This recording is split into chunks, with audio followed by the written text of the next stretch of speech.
My name is Dr. Emeka Iwalupa, the Managing Director, Chief Executive Officer of the Nigerian Bulk Electricity Trading PLC, and I'm pleased to be involved in this groundbreaking project that is simplifying power projects in Africa. Thank you. Power generation markets. Essentially, the electricity value chain is split into three segments. You have the generation, basically the whole process of producing electric energy source. Then having the generation plants running, you need a transmission corridor in order to actually get the transmit the power at high voltage to the distribution centers. And then at the division level, you need to further split the power down to the retail level that actually gets into homes and businesses. So it's generation, transmission, distribution. These are the three segments of the electricity value chain. In terms of technology, when you're looking at the how electricity is produced, you're looking at the fuel sources. So where does the fuel come from? And so you have both renewable and non-renewable energy sources. In terms of non-renewable, these are the sort of the conventional energy sources: oil, petroleum, gas, coal, nuclear. But then, of course, there's been this sort of global shift that's taking place over the past 3 to 4 decades, renewables. And so you're looking at wind, solar, hydro, biomass, geothermal. In terms of the move towards having low carbon economies, the trend is now more towards renewables, even as countries still have a considerable base load based on non-renewable, but the global trend is now shifting towards having cleaner sources of energy that factor in both the energy needs of citizens and businesses, as well as the environmental benefits of having low carbon economies. The markets, you're looking at in terms of electricity sales, you have both the wholesale and retail markets. The number that I currently lead as the MD CEO, we are trading at the bulk level. So we purchase power in bulk from the generation companies under long-term power purchase agreements, and we resell the electricity to distribution companies. And so the wholesale market, essentially, you're looking at the interaction between the bulk purchaser and the generation companies. Then for the retail end, you're now looking at the relationship between the bulk purchaser and those that actually sell the power at retail level to the consumers. So the relationship between the NBT in this case and the distribution companies. The electricity that is procured from generation companies has to be transmitted through transmission lines, and then from the when it gets to the distribution companies, from there they further split the power down to the more granular level that gets into homes and businesses at a much lower voltages. And in terms of how electricity is accounted for in a power purchase agreement, typically you have the capacity and the energy. The capacity refers to the power that is the plant itself and its capability to produce energy, whereas the energy actually now refers to the actual energy that is produced by the power plant that is now sold to homes. So when you're looking at the meters, the meter only shows the energy, but when you're looking at capacity, for the most part, you look at the contract, because it's a contract that will tell you how much capacity has been contracted under a power purchase agreement. There are bundled and unbundled systems in terms of how the electricity industry is configured in different jurisdictions. In terms of bundled, you're looking at where where you have monopoly kind of operations, where the entire process of energy purchase, transmission, distribution are all bundled into one entity. So you have one entity that handles what the different segments of the electricity value chain are now somewhat integrated into one entity. But there are also jurisdictions, such as Nigeria, where the system has sort of been broken up. And so in a place like Nigeria, you have the generation companies functioning as separate entities. You have the transmission company functioning as a separate entity. You have the distribution companies functioning as separate entities. And so when it comes to whether you have a bundled or unbundled systems, these are sort of things that are decided at a policy level. And then different systems have their positives and so it all depends on how the system is configured in a country in terms of how at the government level, how they determine how they view it best to deal with the issue of the structure of the electricity system in their country. The roles of different actors. On the electricity value chain, there are a lot of players. You have, at a primary level, the off-taker, such as Nigerian Bulk Electricity Trading in this instance, as well as those that actually generate the electricity, typically independent power producers. Now, but apart from so when you look at the power purchase agreement, essentially you're looking at the bilateral contract between an off-taker and an IPP. But behind the scenes, there are a whole lot of other players that you find that need to work in sync in order for the electricity to actually be produced and transmitted and distributed. So be the transmission company, the distribution company, the government of the locality where the power plant is produced, and that refers to both the state government as well as the national government, depending on how the governance system is structured in the country. You have the regulatory body. Typically, with the electricity norms, you now have, in a lot of jurisdictions, an independent regulator that deals with issues relating to tariffs, setting the right tariff, and you equally have, for IPPs, you have the lenders that actually put together funds for funding IPP development. When these funds are put together, at the time the PPA is signed, the next thing is to move to construction. That construction typically is undertaken by an EPC contractor, EPC representing engineering, procurement, construction. And then, of course, having constructed the power plant, you have the plant operator. A lot of IPPs have agreements with O&M contractors. They operate and they maintain these power plants for the lifetime of the PPA. You have the fuel suppliers that provide the fuel that enables the power plant to actually generate power. And of course, you have the system operator that deals with issues of dispatch of the power plant on a day-to-day basis. Private sector participation in power delivery. Now, in a lot of countries, there's been a shift, a transition from power projects that are exclusively funded by the public finance to permitting private sector participation. Essentially, a lot of governments, particularly in developing countries, are quite stretched. There are so many priorities, funding priorities in terms of national development.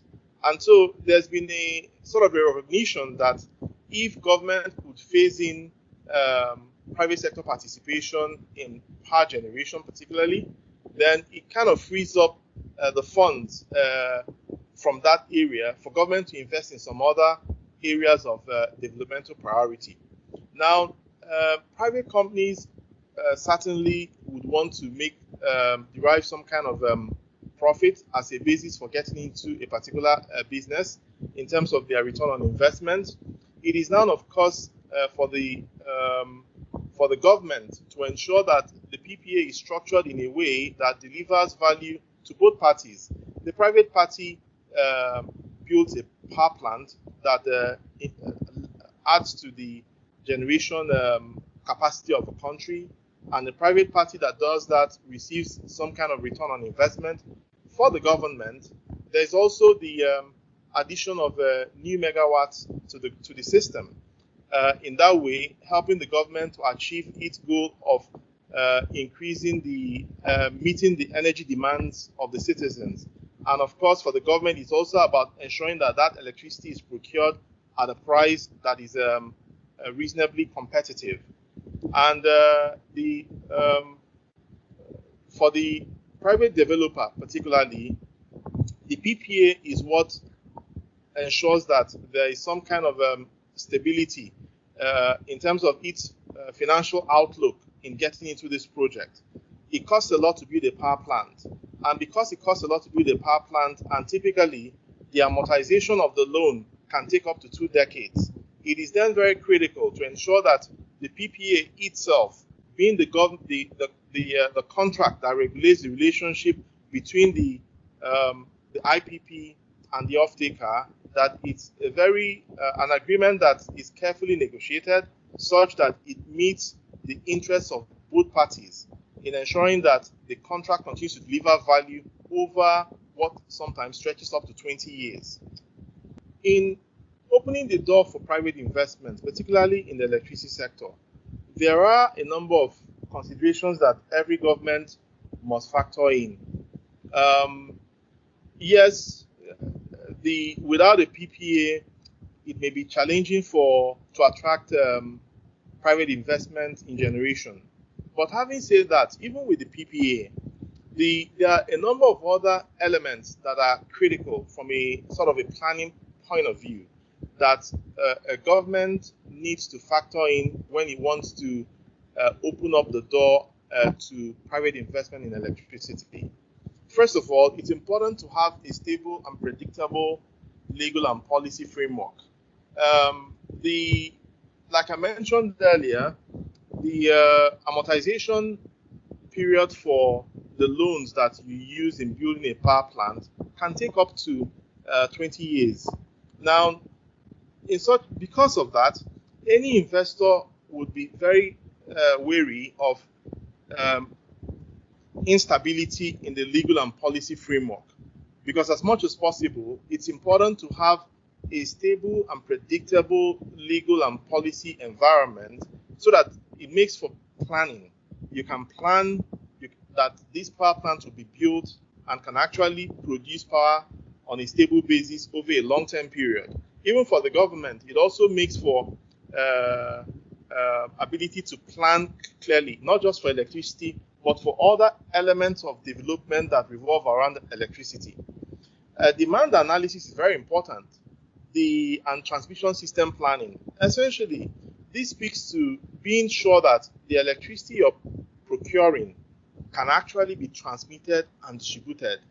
There are some developing countries here and there that have run into challenges in procuring electricity and then now finding out that this electricity cannot be transmitted, cannot be distributed, but because of the way the take-or-pay payment mechanism is structured in the PPA, the power has to be paid for. And sometimes it creates a lot of frustration on the part of the government. But the way to deal with that frustration is to actually take time to do proper demand analysis and also do proper transmission system planning, so that at the time you're buying power, yes, it will take typically about maybe 2, 3, 4 years to build a power plant, depending on the nature of technology that you're deploying. But alongside that, it's important to also realize and keep in mind that electricity generation is just one segment of a long value chain, and that this value chain has to be properly aligned in order to actually deliver the requisite value to the country. And tariff setting is important, cost-reflective tariffs. This is particularly important at the retail end. Again, when you're procuring electricity in terms of the off-taker, the electricity that is procured from the IPPs has to be sold. And so it is the downstream revenue that is used in offsetting upstream costs. And so it's important in that context to ensure that the downstream tariffs, in terms of the end-use tariffs that consumers pay, that it is sufficient or adequate to pay for all the costs along the electricity value chain. Absent that, where the end-use tariffs are below the cost of purchase, what happens is that you now have a gap, and that gap needs to be filled. Sometimes it may now mean that government has to build in subsidies to close the gap between what the citizens are paying and what the full cost of the electricity value chain.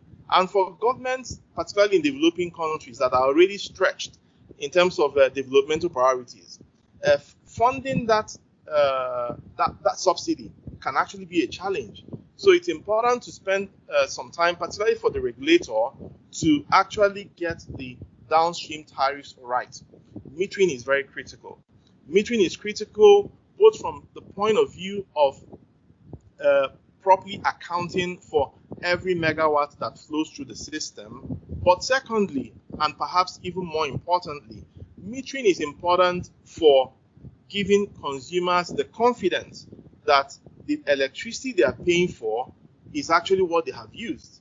And so where you have a huge metering gap, what you find is that there's also a lot of consumer dissatisfaction because not only are people, particularly where you have insufficient electricity, not only do people have to deal with blackouts, but they equally have to deal with electricity bills that they are not quite convinced or sure is truly reflective of the energy they've used.